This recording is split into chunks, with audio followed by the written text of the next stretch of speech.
noite se encontra lá em 1 Reis, o capítulo 17.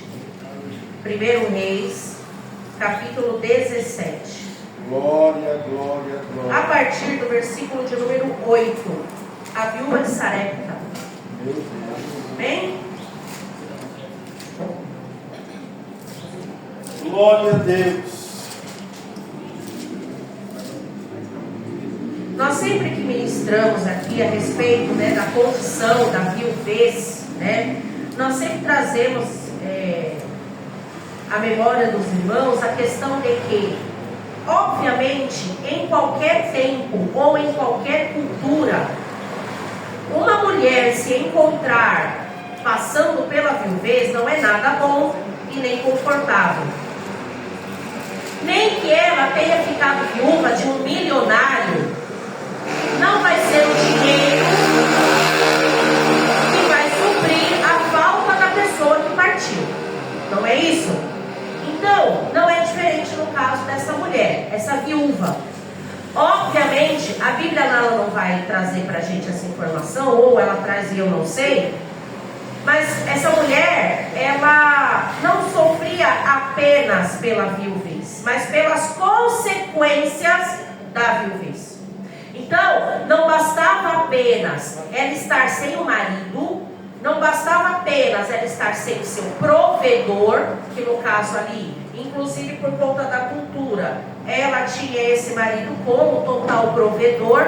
Ela não era como nos dias de hoje, que a mulher, ela vai ficar viúva, mas muitas vezes ela já trabalha fora, ela já tem a sua própria renda, e então junta com a renda do esposo, e aí eles fazem lá a sua vida a dois, com seus filhos e tudo mais. Naquele momento, dentro daquela cultura, a mulher, a viúva de Sarepta, que era uma cidade, ela não tinha então essa provisão, ela não trabalhava fora para sofrer apenas pela ausência do marido.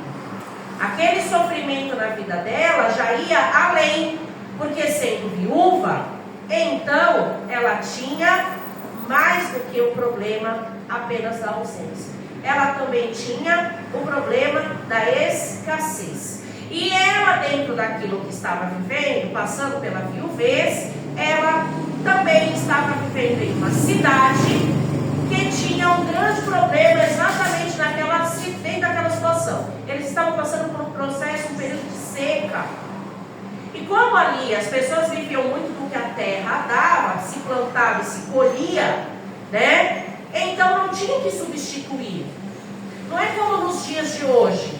Quando nós temos a alta dos preços de determinada coisa, a gente pula para uma outra coisa para não ficar sem comer, não é? Então, eu não vou poder comer a carne que eu gostaria todos os dias, eu vou partir para a linguiça, para a salsicha, para o ovo. Vai existir situações e realidades de famílias que nem vai ter mistura. Vai se animar muito com o arroz, o feijão e a salada, a verdura, né?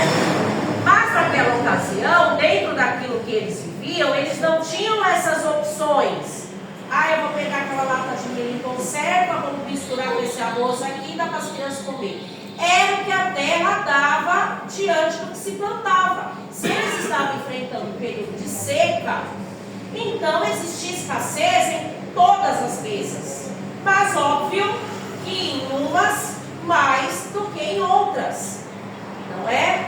No caso da viúva, ela já estava enfrentando a viuvez e dentro dessa situação, ainda mais a seca.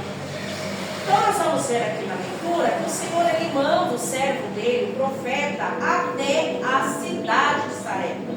É engraçado porque às vezes quando nós começamos a servir o Senhor, quando nós começamos a fazer as coisas, principalmente dentro da casa do Pai, nós entendemos que a nossa vida ela precisa ser fácil, ou que não vai ter problema.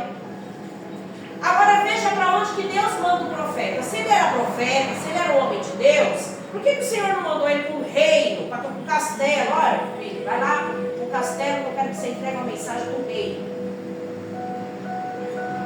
No mínimo uma refeição muito boa ele ia ter naquele dia, porque ele estava indo para a casa do rei, né? Não. tinha comida. E muitas vezes, dentro da nossa caminhada, a gente não quer enfrentar essas situações. Só que não é lá fora que a gente enfrenta, é dentro, é aqui dentro da escola de Jeová que a gente enfrenta. Os momentos difíceis que vão lapidar o caráter de Cristo que precisa aparecer em nós. Verdade. E caráter, ele não é tratado no conforto, queridos. Aleluia. Caráter, ele não é tratado, ele não é moldado no conforto. Haja vista quando você vê o ourives trabalhar com ouro. Já é ouro. É ouro retirado da natureza. É um recurso mineral não renovável. A hora que acabar o ouro, acabou. Não tem algo que brote ouro. Não é que nem plantar uma semente que vai nascer, vai brotar, vai dar um monte de fruta. Ouro é minério. Minério que nós entendemos que é precioso. A hora que acabar, acabou. A hora que é retirado da natureza, eles não fazem qualquer coisa de ouro na hora. Primeiro, eles vão purificar aquele ouro para que ele seja usado. E aí ele atinge o quilate lá para que ele seja vendido por um preço diferenciado. Aí a Bíblia fala que nós somos como esse ouro. Meu Deus! A gente precisa passar pelo processo da purificação. Olha. Eu já passo, pastora, porque eu falava para o meu irmão. A gente precisa ser liberto da religiosidade. Não é só parecer que é ouro refinado, eu preciso ser. Meu Deus. Mas para ser ouro refinado, sabe onde que eu tenho que passar? No fogo. Meu Deus. E onde a gente já se viu passar pelo fogo ser confortável. Não vai ser, nunca será. E quanto mais o ouro passar pelo fogo, aí é que ele vai se purificar mesmo. Meu Deus. Então é na hora da dificuldade que esse fogo vem. Só que a Bíblia é categórica, porque lá em Isaías está escrito que quando eu passar pelo fogo, não vai arder, não vai queimar. Ele vai me purificar. Eu vou passar, mas o Senhor vai me guardar durante o processo. Aleluia!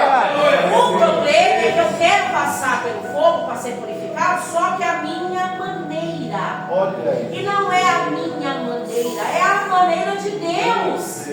Só que a maneira de Deus, ela também não é confortável. Olha aí.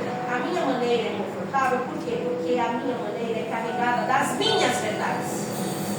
Passar pelo processo pelo fogo, a minha maneira é passar de acordo com o que eu acho certo, com o que eu gosto, evitando o que eu não gosto. Mas a maneira de Deus nos tratar não é assim. Meu Deus. O profeta, a Bíblia não diz. Mas você já pensou se ele de repente ali não pensou duas vezes, mas olha para onde é que Deus me manda? Tanto lugar nessa terra que ele criou para ele me mandar, aí ele vai me mandar bem para a cidade de Sarepta. Não diz, mas ele pode, né? Como ser humano, ter passado pela cabeça dele. O negócio está feio lá, e é bem para lá que Deus me manda. Como assim? A leitura vai dizer: então veio a ele a palavra do Senhor dizendo: levanta-te, vai para Sarepta, que é de Sidom, e habita ali. Eis que eu ordenei ali a uma mulher viúva que te sustente. Melhorou ainda mais o plano de Deus para a vida dele, porque ele já foi sabendo que o lugar estava escasso e que ainda era uma viúva. Pai, não é possível, pai. E a gente não fica falando isso para Deus? Verdade, Pai. Não é possível que quebrou, não é possível que acabou, não é possível isso de novo. Mas Jesus, o Senhor não está ouvindo minhas orações? Não é possível, o Senhor gosta mais dele do que de mim. Eu falo isso quando eu vejo as pessoas que eu conheço que comem cada pratada de comida no morro do quilo. Aí eu falo, não é possível. Jesus gosta mais dele do que de mim. Olha, ele já foi sabendo que a coisa ia ser mais difícil do que ele imaginava. O cenário já podia ter feito esse homem indagar a Deus. Mas eu vou ver aqui com você, que a gente vai ler os versículos aqui, não vai ter essa fala, tá? Aqui no versículo 10. Então ele se levantou e foi para Sarepta, e chegando à porta da cidade, eis que estava ali uma mulher viúva apanhando lenha.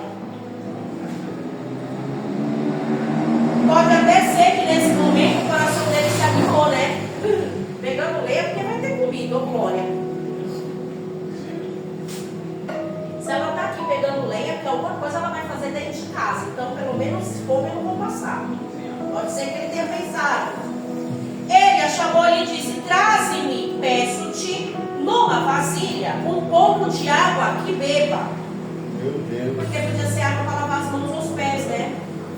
11. Indo ela a trazê-la, ele a chamou e lhe disse: traze-me agora também um bocado de pão na tua mão.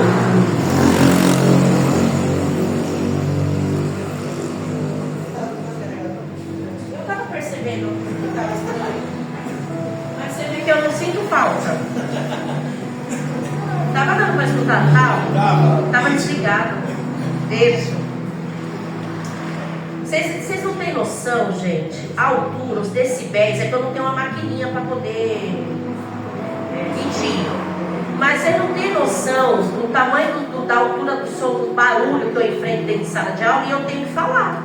Então, quando eu estou aqui, que eu estou nem percebi, tá vendo? É só falar comigo pelo telefone, quando eu estou dentro da sala, que você vai ter uma ideia, né? Olha os seus caras de pau que estão aí no fundo. Eu estou mentindo? Não, né? Confia. Aí, ele vai e fala para a mulher assim: tá bom, querida, essa água estava, ó, boa. Mas agora a irmã vai lá, dá um bocado de pão para mim, por favor. É por isso que eu creio que o Senhor, se nós achamos coisas engraçadas, esse senso de humor a gente herdou de Deus. Só pode ser. Porque eu quero que você analise essa mulher olhando para o profeta, que já logo de cara não perguntou nem assim: como é que a irmã está? Agora que eu molhei a garganta aqui, né, que eu vinha de viagem, estava com a sede. Como que a irmã está? O que está acontecendo? A irmã está bem, a irmã tem comida. Ele não perguntou nada, ele só pediu um pão. Ela podia ter se rebelado. Mas aqui no 12, ela vai contar a situação. Olha o que ela fala. Porém, ela diz: vive o Senhor teu Deus, que nem um pão tenho, senão somente um punhado.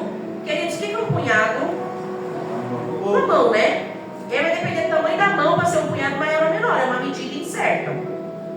Um punhado de farinha numa panela e um pouco de azeite numa botija. Vê que apanhei 2 cavacos e vou prepará-lo para mim e para o meu filho, para que o comamos e depois morramos. A notícia boa que ela dá para o profeta: o único pouquinho de comida que eu tenho vai ser o que eu vou preparar agora. A intenção aqui é essa. Por isso que você viu aqui eu catando lenha. Eu vou preparar esse pão, vou comer com o meu menino, ele come um, eu como o outro. Aí você avalia aqui um punhado de farinha, que tamanho que ia ser esse pão. Era 2 trem crack, né? Digamos. Nós vamos comer e vamos esperar a morte, porque depois eu não tenho mais de onde tirar nada. Eu não vou ter de onde tirar suprimento. Era como se ela estivesse dizendo isso para ele. É o que eu tenho. Depois eu vou morrer. É isso. E meu filho também de fome, porque eu não vou ter mais nada. 13. E eis que Elias lhe disse: não vai, faze conforme a tua palavra. Porém, faze dele primeiro para mim um bolo pequeno e traze-o para mim. Depois farás para ti e para teu filho. E aí? Você fazia? Ô irmão, eu sou crente já faz tempo, hein? Mas eu ia virar para ele e falar assim: ah, querido, então vamos combinar assim. Eu faço o meu filho primeiro. Depois eu dou um pedaço para você, eu faço até com você. Mas você acha que eu ia assim, de livre e espontânea vontade, deixar meu filho com fome e dar primeiro para o profeta? Olha, ele está desligando sozinho, então acho que é bateria. Você acha que eu ia? Eu estou falando com sinceridade. Como mãe, eu ia pensar no meu filho primeiro. Eu não ia não querer tirar da boca do Gabriel para dar para o profeta. Mas essa sou eu. Aquela mulher, ela hoje, ela está exemplificando na minha e na sua vida a postura que o Senhor espera de nós. Porque o Senhor sabe que humanamente nós temos os nossos próprios interesses.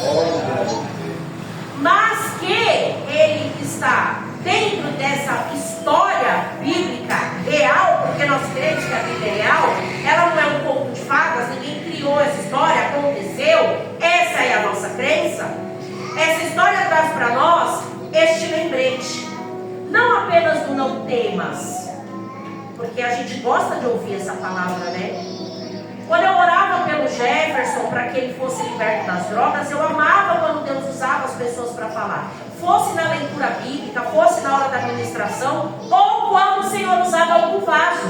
E falava, não temas, eu sou contigo. Meu Deus, era como se fosse uma roupa que é bem aconchegante que eu colocasse assim na hora do frio.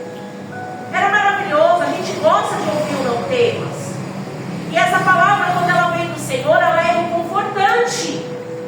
Peraí, está tudo um caos, mas o dono do universo, aquele que conhece tudo que criou, que tem a conta de cada estrela, que sabe as células do meu corpo, ele está dizendo para eu não temer. Isso precisa fazer algum efeito na minha vida. Eu não posso tratar essa palavra como sendo uma palavra corriqueira dentro da igreja. Ah, tá, já ouvi 1000 vezes não temas. Sabe qual é o problema do não temas? É que ele vem no combo. Não temas não vem sozinho. Olha aí. O não temas, para fazer efeito, é que nem o Durepox. Você já viu o Durepox? Eles são duas massas. Você tem que juntar e fazer uma para poder grudar lá o negócio que você quer grudar. Se você juntar só um lado da massinha lá, não vai grudar. Tem que juntar os dois. Certo? É que nem se eu não junto não temas com a minha fé, Meu Deus. ela ouviu não temas. Aí ela ouve a orientação do profeta. É para você ir lá e fazer que nem você falou, mulher. Tem os ingredientes, né? A farinha e o azeite. Maravilha. Agora você vai lá fazer o pão. Mas primeiro, você vai ter que exercer sua fé. Vocês estão preparados? Eu não sei se eu estou preparada. Mas a gente vai ter que estar. Porque pode ser que o Senhor peça esse pão primeiro para Ele. Meu Deus. E o tantinho de recurso que você tem aí debaixo da tua fé para enfrentar o problema do teu casamento, para enfrentar o problema lá dentro do teu trabalho, para enfrentar o problema lá no meio do seio da tua família, ou no teu interior com as tuas causas, os teus sentimentos e emoções. Talvez um pouquinho que você tem, o Senhor está pedindo primeiro para Ele. Olha aí, papai. Ele está pedindo esse pão que pode se chamar, não o pão feito de farinha e azeite, mas o pão da dedicação. Meu Deus. O pão do compromisso. O pão do perdão. Olha aí. O pão da renúncia. Eu não sei qual que é o nome desse pão na sua vida. Eu já tenho a lista aqui com os nomes de pão que o Senhor pode estar pedindo para mim hoje, mas em relação à minha vida. Aquele pão para a viúva de Sarepta era o pão da sobrevivência. Ela ia ter que abrir mão da sobrevivência em obediência ao Senhor. Meu Deus. Glória a Deus. Na minha e na tua vida, esse pão hoje pode ter nomes diferentes, mas o Senhor está dizendo para nós: não temas. Você vai exercer fé? Amém. Você vai exercer fé e entregar o pão que eu estou te pedindo? Aí pensa qual é o nome do pão que Deus está te pedindo aí. Você só tem ingrediente para fazer esse pão, que com certeza vai doer para você entregar. Às vezes a gente pensa que dói só para entregar coisa boa, né? Para Deus. Que nem Abraão quando tinha que entregar o filho Isaac, que ele tanto queria. Mas, gente, entregar perdão por uma pessoa que te feriu não é confortável, não. Verdade. O pão do Pai. perdão é dificílimo de entregar. Pão da renúncia. Quando eu quero renunciar, não só coisas que são para nós crentes carnais no externo, mas aquilo que é carnal no nosso interno, da nossa natureza. Que aí é quando a palavra fala que o problema não é o que entra, mas o que sai. Olha aí. Nossas atitudes ou a falta delas. O Senhor mandou como objetivo aquele profeta ir até lá para encontrar com aquela mulher. Aí eu te pergunto, Deus é desorganizado? Não, né? Ele já sabia, meu Deus, que a mulher só tinha aquilo, gente. Ele já sabia que a moça só tinha aquele pouquinho de farinha, aquele azeite. Aí ele vai lá, levanta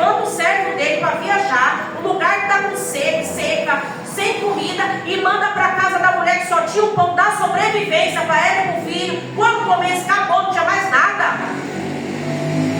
Não é loucura isso não? Não é para a gente parar para pensar? Aí agora olha para a tua situação. Tu está aqui dentro da igreja hoje, crendo que Deus é Deus de milagre, que Ele é poderoso. Daqui a pouco o culto vai acabar, nós vamos baixar essa porta, cada um para sua casa. Chegou em casa, você vai dar de frente com esses montes de problemas que você trouxe hoje com você. Olha aí, papai. Não mudou nada. Tá tudo lá, do mesmo jeito. E aí?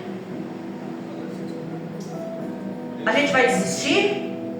Até porque, se eu sou cidadão do céu, eu não posso colocar os meus 100% de intenção e fé nas coisas dessa terra. Até porque eu sou peregrino, eu estou aqui de passagem.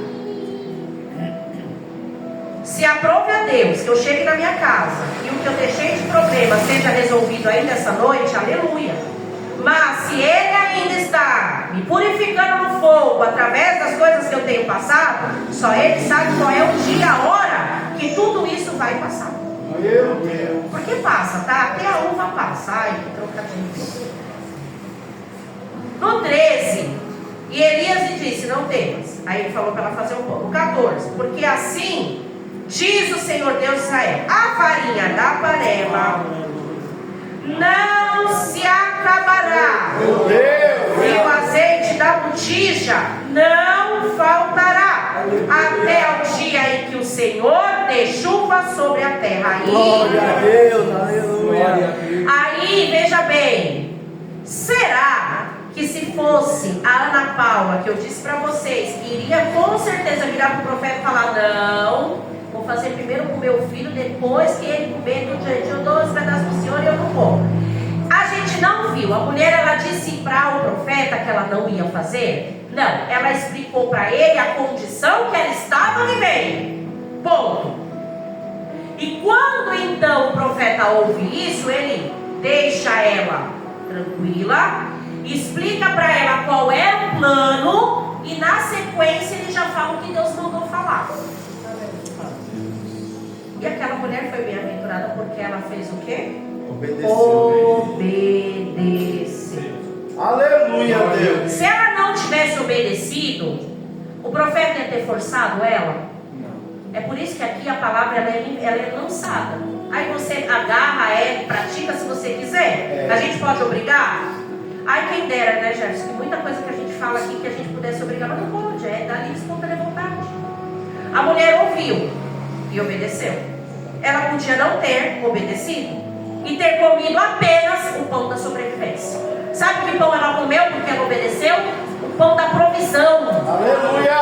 Até o dia que Deus decidiu mandar chuva, não faltou farinha nem azeite naquela casa. E o Senhor nos convida nessa noite: entrega o pão. Entrega o pão. Mistura essas lágrimas, esse joelho no chão, essa reclamação, essa murmuração. Entrega tudo isso que está te fazendo sofrer. Faz o pão e entrega para mim. Meu Deus. Aí, a obediência dessa mulher, como a gente sabe, a obediência gera Bênção. no 15. E ela foi, imagina a cabeça dessa mulher, quando ela chegou em casa, fazendo o pão e o menino. Eita, que a mãe foi pro pé do fogão. Eu já estou aqui com a barriga grudada no espinhaço, pois eu vou comer. Minha mãe foi pro pé do fogão, comida é hoje para mim e para ela. Mal sabia o menino, né? E foi ela e fez conforme a palavra de Elias. Então comeu ela, ele, sua casa. Muitos dias. Meu Deus. Aleluia. Que era para ser o pão da sobrevivência, comeu e morreu, foi o pão da provisão. Meu Deus. Por muitos dias eles comeram. Oh, glória. Mas aí, eu não sei vocês, mas muitas vezes já experimentei provisão do Senhor e glorifiquei, dei testemunho. Naquela semana mesmo aconteceu alguma outra coisa e aí não é possível, Senhor. É levantando e caindo, é levantando e caindo. É a vida do crente, é essa, meu irmão. Não era o Lázaro mesmo que dizia: eu estou passando pela prova dando glória a Deus. Olha aí. Eu não vou ter só tempo de bonança, não vai ter só tempo de alegria e festa. Não vai. E na vida dela foi diferente? No 16, da panela a farinha não se acabou, e da botija o azeite não faltou, conforme a palavra do Senhor que ele falara pelo ministério de Elias. E depois dessas coisas sucedeu. Olha ela contando para as vizinhas: gente, se precisar minha casa tem, hein? Não tá nem acabando, hein? Ô fulana, era você que tá com pouco azeite, vem pegar aqui em casa que não acaba. Eu tiro, não acaba. Vem. Ela ficou muito crente, ô glória. Quando ela menos esperou, o filho caiu doente. Adoeceu o filho dessa mulher, dona da casa, e a sua doença se agravou muito, até que nele nem um fôlego ficou. Ela foi do auge o vale, rapidamente. Então ela disse a Elias: que tenho eu contigo, homem de Deus? Olha aí. Vieste tu a mim para trazeres à memória a minha iniquidade e matares o meu filho, achando inclusive que a culpa era dela, né? E ele disse: dá-me o teu filho. E ele o tomou no seu colo e o levou para cima ao seu quarto, onde ele mesmo habitava, e o deitou na sua cama e clamou ao Senhor e disse: ó Senhor meu Deus, também até a esta viúva com quem eu moro afligiste, matando-lhe o filho?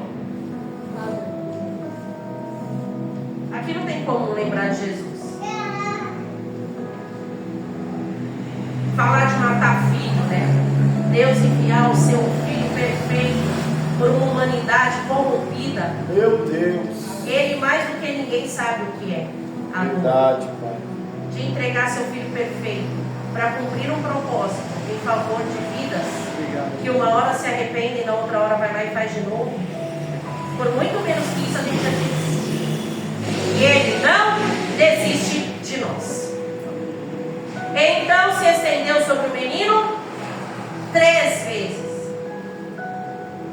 Clamou ao Senhor e disse: ó Senhor meu Deus, rogo-te que a alma desse menino torne a entrar nele. E o Senhor ouviu a voz de Elias, e a alma do menino tornou a entrar nele e reviveu. Sabe o que eu acho fantástico aqui? Aleluia. Que nessa ocasião não foi apenas a mulher, né, que foi provada a fé. O profeta teve a sua fé provada. Veja que ele dá do Senhor. Aí não é porque nós estamos na obra ou fazemos qualquer coisa dentro da igreja que a gente virou alecrim dourado do reino de Deus, não. Não vou nem falar para você que quando você está fazendo as coisas do Senhor, piora a prova, nem que melhora. Antes de qualquer coisa, nós somos cristãos em Jesus. E um dia nós vamos estar numa fila escutando ele falar: filhos benditos, esse aqui eu conheço, vem. Amém, Senhor. Não, você eu não conheço, vem. Nós vamos estar nessa fila, um dia vai chegar essa hora. Verdade. Vai ser o único momento em que a gente vai ver essa diferença. Até então, eu faço a minha parte e você faça a sua. E se manter firme, perfeito, santo, estamos buscando ser. A questão é não desistir. Não vender a nossa primogenitura por prato de lentilha nenhum. Meu Deus. Eu vou vir sim. Eu vou ficar firme sim. Eu vou ler Bíblia sim. Não interessa quem fez ou deixou de fazer. Eu vou me manter firme porque foi o Senhor que me chamou. E eu vou entregar esse pão da incredulidade para Ele. Eu vou entregar esse pão da dor, seja lá qual é o nome do pão que você tenha que entregar. Ele se responsabiliza por estar pedindo isso para nós, porque sabe o que está querendo trabalhar e forjar Meu em nós. Deus. Amém? E aí, o Senhor ouviu a voz de Elias, a alma do menino tornou a entrar nele, ele reviveu, e Elias tomou o menino e o trouxe do quarto à casa. Então entregou a sua mãe e disse: vê que teu filho vive. Meu Deus. Não sei. Talvez você já tenha passado pelo processo de ter que olhar para tudo que você tem, o Senhor te pedir, você tem que entregar. E aí quando você estava lá no auge da felicidade, mais uma situação veio e você não. Achar que inclusive é culpa sua, né? O que eu fiz, o que eu deixei de fazer? Você acha mesmo que só porque você fez ou não fez, alguma situação possa vir ou acontecer? Claro, tem coisas que nós plantamos e vamos colher. Mas dentro da soberania de Deus, se ele fosse fazer pelo meu merecimento, primeiro que ele não ia fazer nada. Eu mereço. E os planos dele?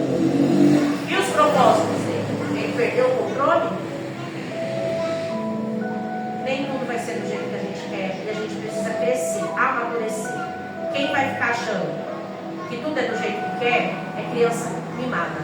Nós não somos filhos mimados de Jesus. Somos filhos de Deus. Mas não podemos ser como crianças mimadas. Nesse aspecto, ser como criança mimada não é o que o Senhor nos chamou para ser. Então, se levante com ousadia, com autoridade, com intrepidez, com fé na palavra. Olhe para Golias e não esqueça de dizer: você vem contra mim usando essas armas que você tem, mas eu vou contra você em nome do Senhor dos Exércitos. Glória a Deus. Glória. Determine isso sobre a situação.